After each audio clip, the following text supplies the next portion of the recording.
Picture a frozen lake somewhere in upstate New York. January, 1776.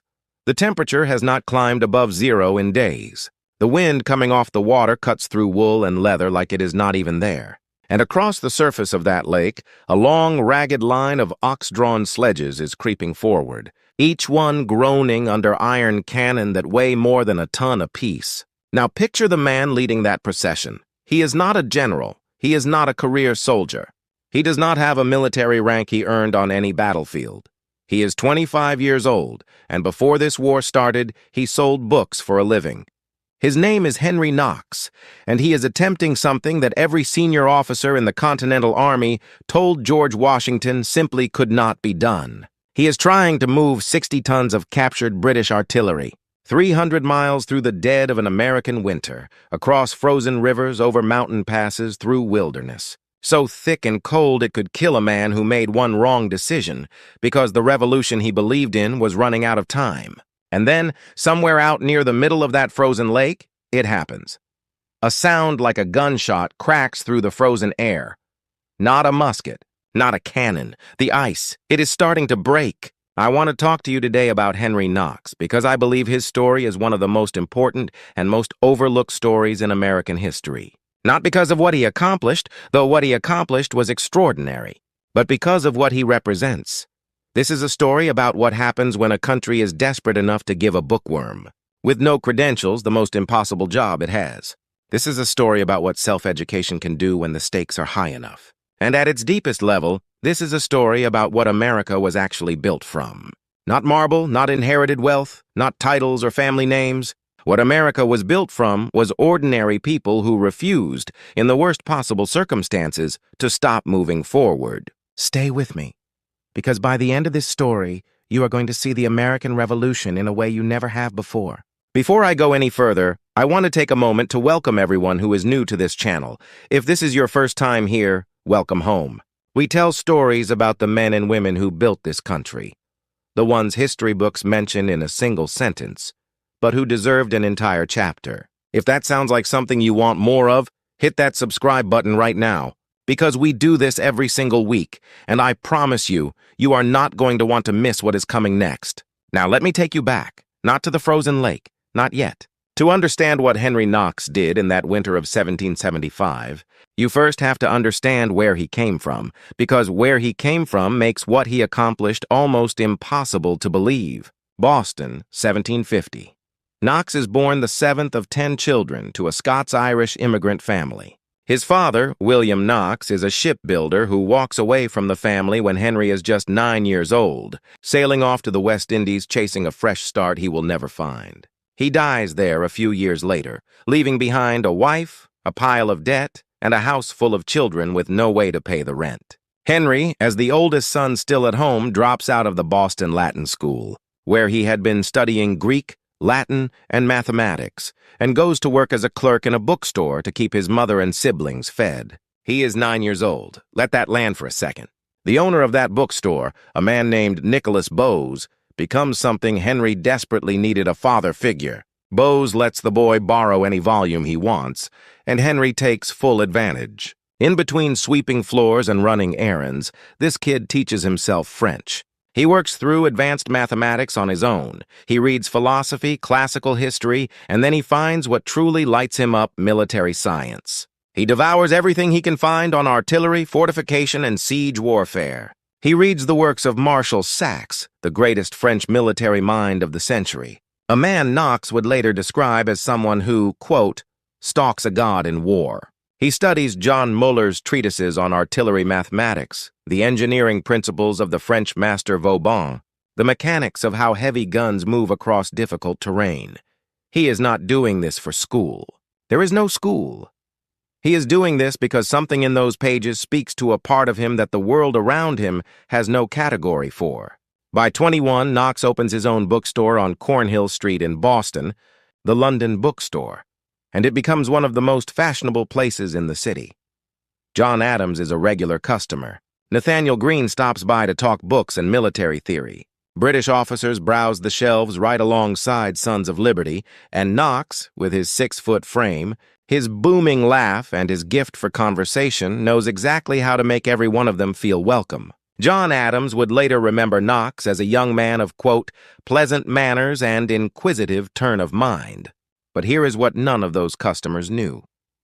On the night of March 5th, 1770, when Knox is just 19 years old, he is standing in the street on King Street, when a confrontation between British soldiers and a Boston crowd begins spiraling out of control.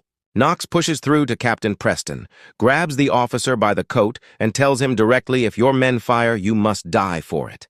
Preston answers, I am aware of it. The shots come anyway. 5 colonists are killed in what history will call the Boston Massacre, and Knox watches every second of it.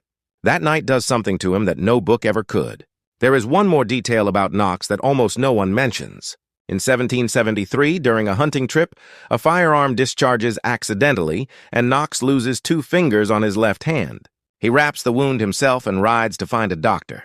The man who will one day command the most powerful artillery force in American history loses 2 fingers to a gun before the war even begins. If that is not a sign that destiny has a sense of irony, I do not know what is. And then comes Lucy.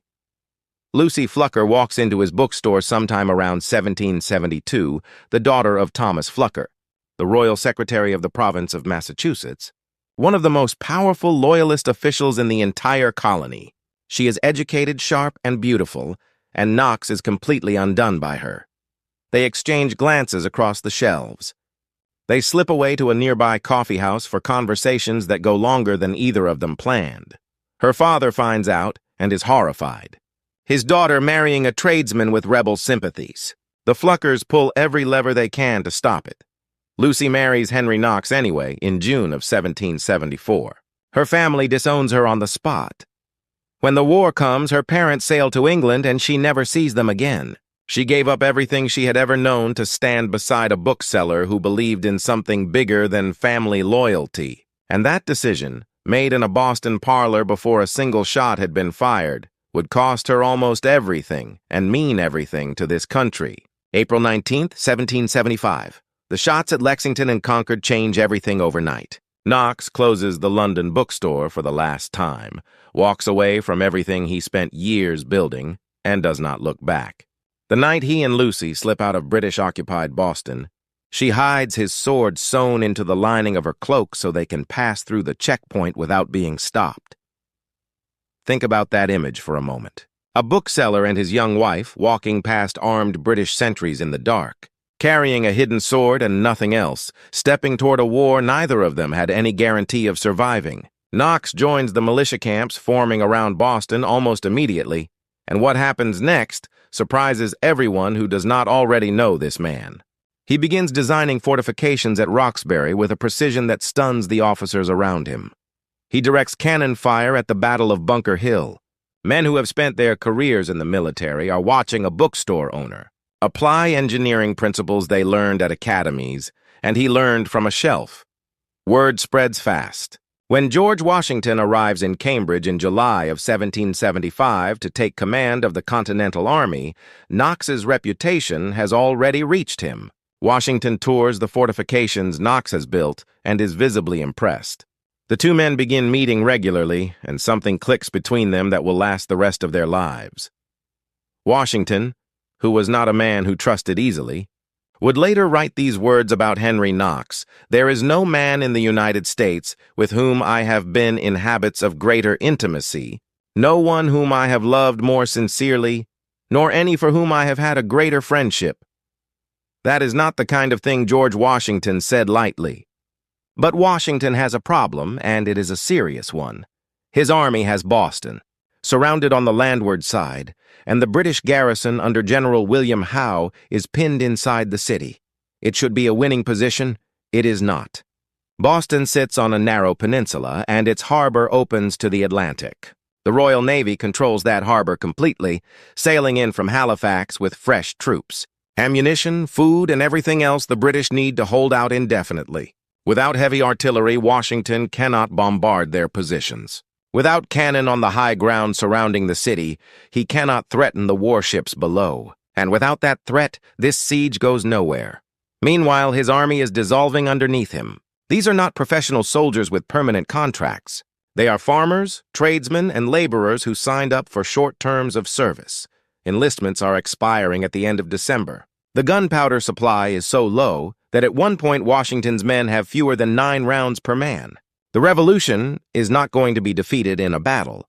It is going to quietly bleed out in the mud outside Boston because the army simply falls apart before spring. That is the moment Knox walks in with an idea.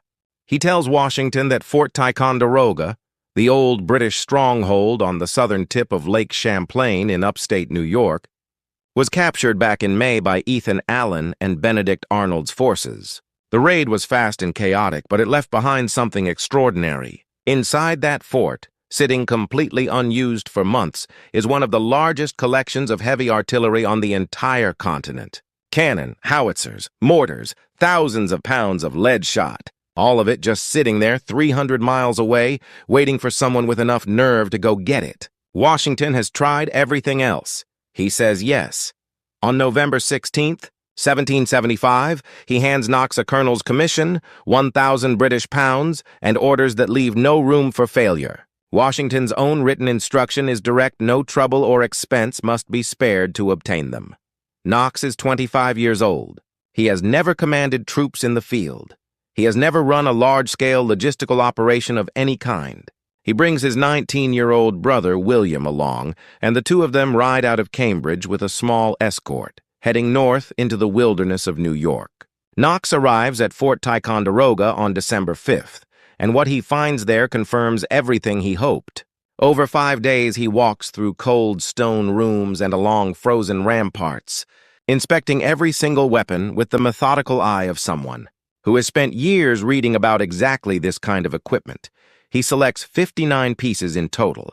The largest are the 24-pound cannon, each one stretching 11 feet long and weighing more than 5,000 pounds. To put that in perspective, a single one of those guns weighs roughly as much as a modern pickup truck. He also takes howitzers, mortars, and one massive cohorn mortar, along with flints, lead shot, and barrel hoops for trail repairs. He records every detail in a small leather journal. When he is done adding it all up, the number staring back at him is 119,000 pounds. 60 tons of iron and brass that he now has to move 300 miles through the worst winter the Northeast can throw at a convoy. He writes to Washington and calls it, with the confidence of a man who has not yet fully reckoned with what he is about to attempt, a noble train of artillery. Here is where the story stops being inspiring and starts being something else entirely, something raw. Something that makes you genuinely grateful for what this country cost the people who built it. The plan Knox lays out is methodical and bold. He hires local teamsters, contracts 42 heavy sledges, secures 80 yoke of oxen, and commissions a large flat-bottomed scow to ferry the weapons across the water. The first stage is Lake George itself, roughly 40 miles of frozen water stretching south from the Ticonderoga area. On December 9th, 3 boats loaded with artillery set sail. And here is the detail that tells you everything about how dangerous this operation truly was. Every single sled team leader on that lake is required to carry an axe, not for chopping wood, not for clearing trail. The axe is there for one specific purpose: if a cannon breaks through the ice and starts pulling the team down with it. You cut the lines immediately, before 5,000 pounds of iron drags your horses and your men into water cold enough to kill in minutes. That is the margin Knox is working with from day one. And the ice does break. Cannon crash through on the lake crossing and have to be hauled back up from freezing water using ropes and pure muscle. Knox does not write about these moments with panic.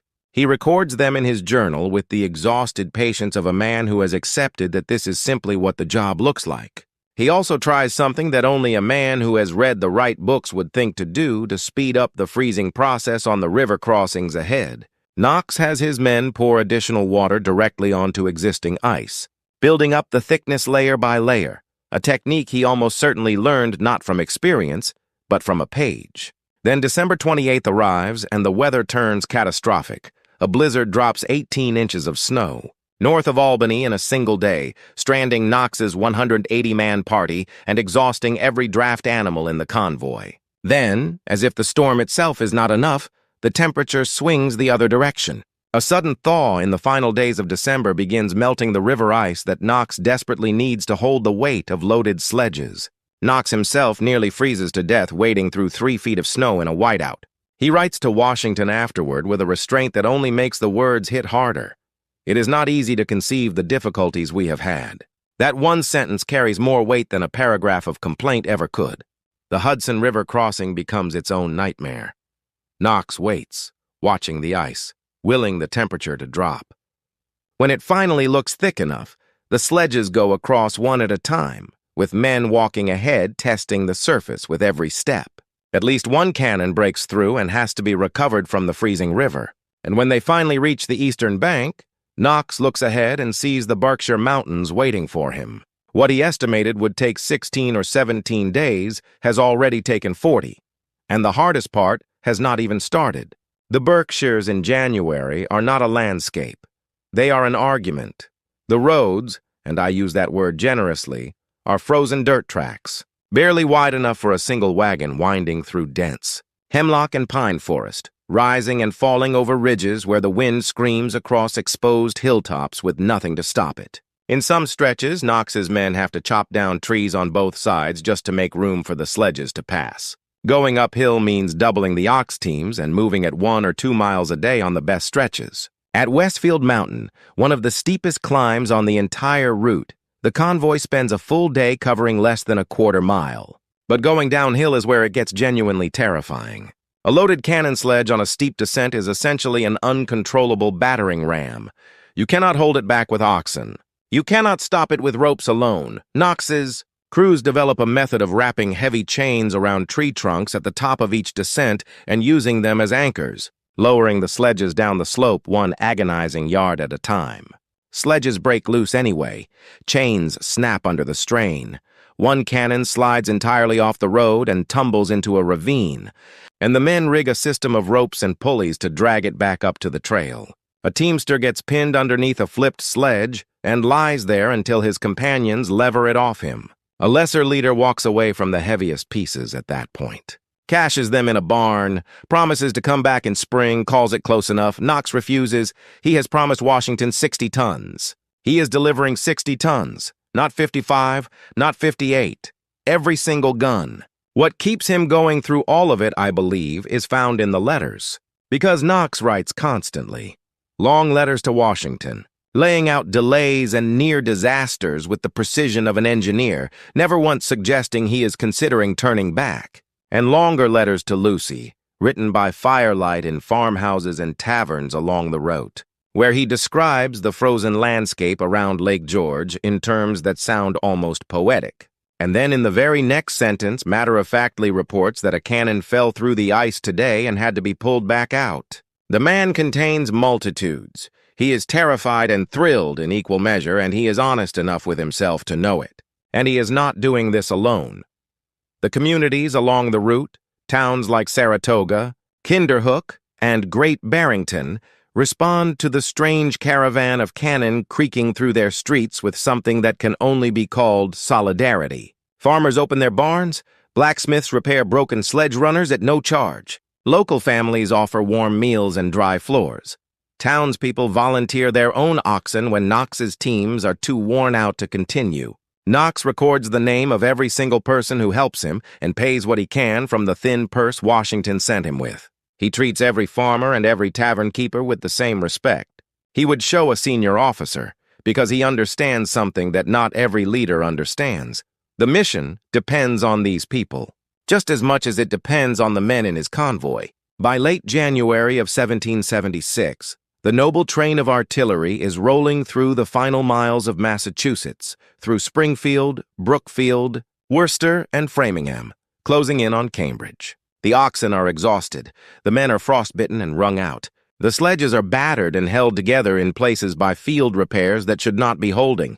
And every single gun is still there. On January 24, 1776, Henry Knox rides ahead of the convoy and reports to Washington at his Cambridge headquarters. 59 artillery pieces, 60 tons of equipment, 300 miles of frozen wilderness, not a single man lost, not a single gun left behind. The journey that Knox himself estimated would take 16 or 17 days had taken 40, and he delivered every piece he promised. Washington does not waste a single day. He has been planning his next move for weeks, waiting for exactly this firepower. The target is Dorchester Heights, a ridge of high ground south of Boston with a commanding view of the entire city and its harbor. If Knox's cannon can be placed up there, the British position becomes completely untenable. Every warship in the harbor falls within range. General Howe will have no choice but to attack that position or abandon the city entirely. On the night of March 4th, 1776, Washington launches one of the most audacious engineering operations of the entire war. More than 2,000 Continental soldiers move silently onto Dorchester Heights in the dark, hauling Knox's cannon up the slopes by rope and ox team. Hay bales are laid along the path to muffle the sound of the wheels and hooves. Washington himself is present that night, moving among the men, reminding them of something. Today is March 4th, which means tomorrow, March 5th, is the 6th anniversary of the Boston Massacre. The same man who once grabbed Captain Preston by the coat on King Street and said, "If your men fire, you must die," is now placing iron cannon on a ridge above that same city. History has a way of completing its own sentences. By 4 in the morning, the fortifications are solid enough to withstand small arms fire and grape shot. When the sun comes up on March 5th, British General William Howe looks up from his positions in Boston and sees something that should not exist. A fully fortified artillery battery on the heights above the harbor, bristling with the same heavy guns that a bookseller dragged 300 miles through a New England winter. Howe's response becomes one of the most quoted lines of the entire war. He says, "My God, these fellows have done more work in one night than I could make my army do in 3 months. Howe considers attacking. A storm blows in and makes it impossible. By the time the weather clears, Washington has reinforced the position with even more men and guns. Howe makes his decision. On March 17, 1776, more than 9,000 British troops and over 1,000 Loyalist civilians board ships in Boston Harbor and sail for Halifax, Nova Scotia.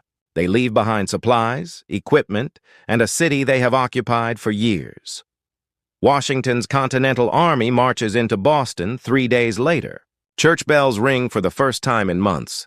The siege of Boston is over, and America has its first major strategic victory of the war.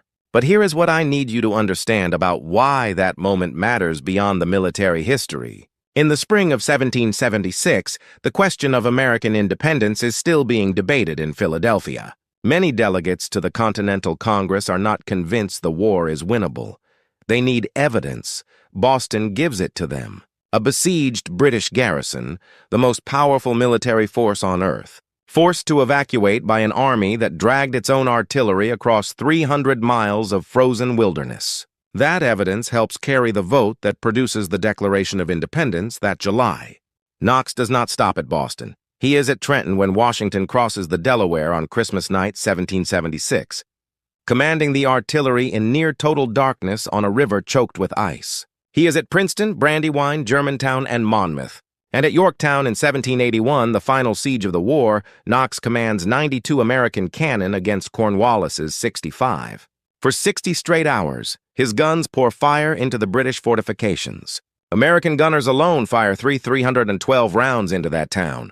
When Cornwallis's army marches out to surrender, their band plays a song called "The World Turned Upside Down." In London, Prime Minister Lord North receives the news and cries out, "Oh God, it is all over." The bookseller, who taught himself artillery science from imported French manuals, has directed the bombardment that ends the war. After the war, Knox becomes the nation's first Secretary of War, serving under President Washington from 1789 to 1794. He lays the groundwork for the United States Military Academy at West Point, the institution that will train the officers of every American war that follows. He builds the coastal defense system. He organizes the first federal arsenals. Everything he builds from scratch, with the same self-taught confidence he carried into that frozen wilderness in November of 1775. Now I want to leave you with one thought because I think it is the most important thing this story has to say. In the British Army, a man like Henry Knox, a fatherless boy from a poor family, with no formal education, no military credentials, and ink-stained hands from years behind a bookstore counter, could never have been given the assignment Washington gave him. The British system promoted men based on birth and rank and money. Washington did something different. He looked at what a man could actually do, and he gave him the job that matched it. That decision, made in the fall of 1775, saved the revolution, and it planted something in the foundation of this country that we are still living off of today. The idea that who you are born to does not determine what you are capable of becoming. Knox retires after the war to a large estate in Thomaston, Maine, where he and Lucy try to enjoy the peace they spent everything to earn. He dies in 1806 at the age of 56, from complications after swallowing a chicken bone at dinner. It is, by any honest measure, a death completely unworthy of the life that preceded it. But what he left behind is still standing. The proof that expertise does not require a diploma, that courage does not require a uniform, and that the right person, in the right moment, with enough stubbornness to refuse to quit, can move 60 tons of iron through the worst winter imaginable and change the course of history. If this story moved you, I want to hear from you in the comments. Tell me which part hit you hardest. And if you are not subscribed yet, now is the time. We have more stories like this one coming. Stories about the Americans, who built something extraordinary out of nothing, and I do not want you to miss a single one.